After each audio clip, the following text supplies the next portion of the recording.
Passionné de vidéo, bonjour, c'est Sauveur pour un nouveau tuto.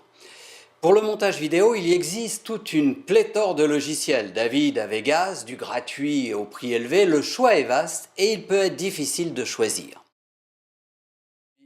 Les amateurs avertis comme les pros affectionnent aujourd'hui deux applications, Premiere Pro et Final Cut Pro X. Chacun de ces softs a ses avantages et ses inconvénients, voici mon avis sur chacun d'eux.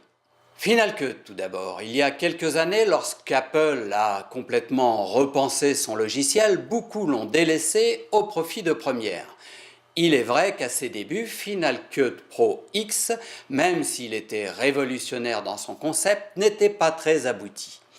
Heureusement, aujourd'hui, il n'y a plus de problème, surtout depuis les versions 10.2 et 10.3, qui font de Final Cut un choix très pertinent face à Premiere. Le fonctionnement du logiciel est un peu différent des softs de montage traditionnels, mais une fois qu'on a compris le principe, Final Cut est assez simple à utiliser. Il n'y a pas de menu superflu, malgré tout les fonctionnalités essentielles d'un logiciel professionnel sont présentes. Les possibilités d'organisation et de tri sont très efficaces, ainsi que les rendus. Pour ce qui est des filtres, des effets, des titrages et de l'habillage, Final Cut s'interface avec Motion, le logiciel de motion design d'Apple. Final Cut favorise le montage en ProRes, il y a pas mal de codecs qui doivent être convertis dans ce format de qualité supérieure. La conversion est facile, elle peut se faire automatiquement à l'import. Parlons de Premiere Pro maintenant, l'application d'Adobe. C'est un logiciel très efficace qui s'intègre parfaitement avec les autres applications d'Adobe.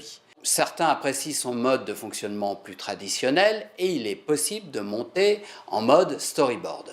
Sur un PC, Premiere prend quasiment tous les formats en natif et quel que soit le codec de montage choisi, le logiciel est toujours rapide et fluide. Le concept du logiciel est plus classique avec des pistes audio et vidéo séparées. Tous les outils professionnels sont présents, de l'oscilloscope au multiplan en passant par la stabilisation des plans tournés sans pied. Cependant, il est indéniable que Premiere est un logiciel plus complexe à maîtriser que Final Cut. Alors, quel choix faire entre ces deux très bons logiciels, Premiere ou Final Cut Pro ? En fait, ce ne sont jamais que des outils et dans les grandes lignes, tu obtiendras le même résultat avec les deux softs. Tout dépend de comment tu souhaites y arriver.